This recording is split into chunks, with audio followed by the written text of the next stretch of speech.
All right, so Pokemon fans, you know why we're here, right? The Terra leak. It's huge. Huge is an understatement. We're talking over a terabyte of data, Game Freak internal files, early builds, you name it. Exactly. And we're not going to bury you in gigabytes here. Yeah. This deep dive is all about the stuff that really matters. What does this leak tell us about Pokemon Legends ZA, about Generation 10? We're talking potential release dates, scrapped Pokemon designs, even hints about Game Freak's future plans. Okay, so let's get right to it. Legends ZA. We got that teaser a while back, got everyone hyped. But the leak, well, seems like the rumors were true. It was supposed to drop in 2024. Yeah, and this is the big one. It's been pushed back. Pushed back. Now, I know delays happen, but this feels different, especially after what happened with Scarlet and Violet, right? All those bugs, the performance issues. Makes you wonder if Game Freak is hitting the brakes, trying to avoid another disaster. Prioritizing quality over a rushed release. Imagine that. It's a good sign, right? Shows they're listening to the fans, maybe learned a lesson or two. Okay, but let's talk about the news that has everyone freaking out. Oh, you mean the Mega Evolutions? Mega Zygarde. Mega Zeraora. It's all but confirmed. Yeah. The leaks had these emails between Game Freak and the anime team. Talking about timing, about how to make the biggest splash. Cross-media hype. Not gonna have those megas pop up in the anime, then bam. Gotta catch them all, right? Both on your TV and in your game. Smart move, if you ask me. Okay, but get this. The leaks. They suggest that ZA, it's practically finished, story's done, translations are almost there. So why the secrecy? Why haven't we seen a trailer yet? That's the million-dollar question, right? Maybe they're saving it for a big reveal. Maybe they're waiting for the perfect moment, build that anticipation, get people talking. Well, it's working. Everyone's dying for more information. Speaking of information, let's talk Generation 10, codename Gaia. Gaia. Next generation of Pokemon. The leaks don't give us a ton, but... We know it's in development. And Right. get this, for the Nintendo Switch 2. Switch 2. So we're talking next-gen Pokemon. The possibilities. Hold on, there's more.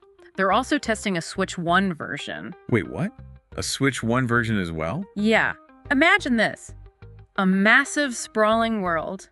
Think Alola, but bigger, way bigger. Islands, everywhere. Okay, that sounds incredible. But a Switch 1 version? Could the older hardware even handle that? That's the big question, isn't it? Welcome back to the deep dive. We're swimming in leaks over here, but honestly, I'm not complaining. This is fun. Who doesn't love a little peek behind the curtain? And the Terra leak, this is like the whole curtain factory exploded. Right. We're talking beta designs, Pokemon that never were.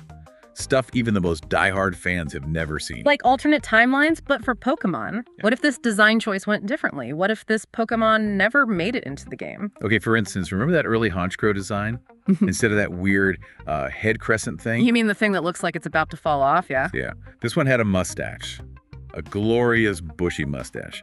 Fit the whole mob boss vibe way better. I mean, it really goes to show, right? Pokemon design, it's not just random. They put thought into every detail. Okay, but speaking of design choices, did you see that early Lickilicky? Oh no, not that pink blob. Tell me they didn't make it worse. Worse. It had this long tongue, coiled up like some kind of, I don't even know, creepy yo-yo. Not cute at all. And we ended up with whatever Lickilicky is supposed to be. Hey, I'm kind of fond of the big guy. But that early version, pure nightmare fuel. It makes you wonder, though, how would that design have changed things? Would it still be normal type? Maybe dark. Some kind of deep-sea monstrosity. See, that's what I love about this stuff. It gets you thinking about the Pokemon world in a whole new way. Totally. Okay, but this is my favorite. You ready for this? Yeah. There was this scrapped starter, a little water-type bunny. A bunny, really? Yeah, and get this, it had a little inflatable ring. It was adorable. Come on, that's cruel and unusual punishment, showing us what we missed out on. Right. Imagine starting your journey with that little guy.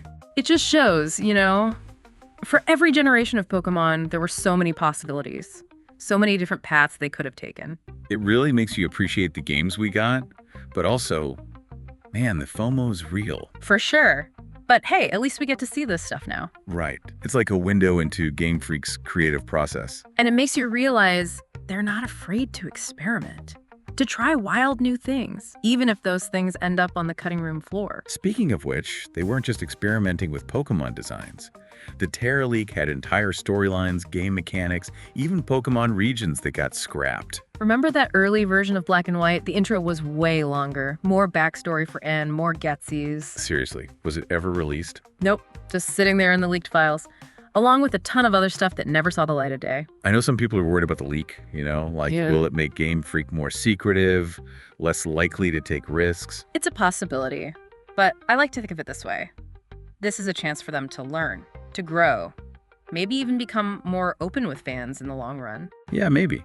But for now, we've got a mountain of leaks to dig through, and who knows what other secrets are hiding in there. This is like Christmas morning for Pokémon fans, except instead of presents, we got terabytes of data. And instead of Santa, it's, well, let's not dwell on where it came from. Let's just enjoy the ride. Speaking of which, Generation 10, codename Gaia.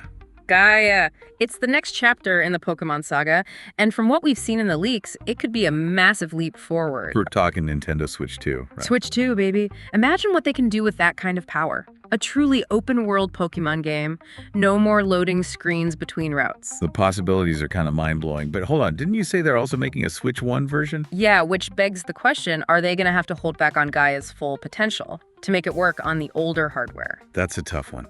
On the one hand, they don't want to alienate all the players who haven't upgraded yet. But on the other hand, this is the Switch 2 we're talking about. Yeah. They can do some incredible things. Maybe they'll find a way to strike a balance, Make both versions great, but in different ways. Or maybe Gaia on the Switch 2 will be this whole other beast, a real showcase for what the next generation of Pokemon can be. I guess we'll have to wait and see. That's half the fun, right? The speculation, the anticipation. It's all part of being a Pokémon fan. Okay, but we've also got to address the elephant in the room. The Terra leak. It's not all sunshine and rainbows. There's some serious stuff in there too. Yeah, we've joked about scrapped designs and whatnot, but this leak also raises some important questions about security, about Game Freak's internal practices. Exactly. So in the final part of this deep dive, we're going there. We're talking ethical implications, potential fallout. Yeah. The stuff that has everyone worried. So we've covered a ton of ground here.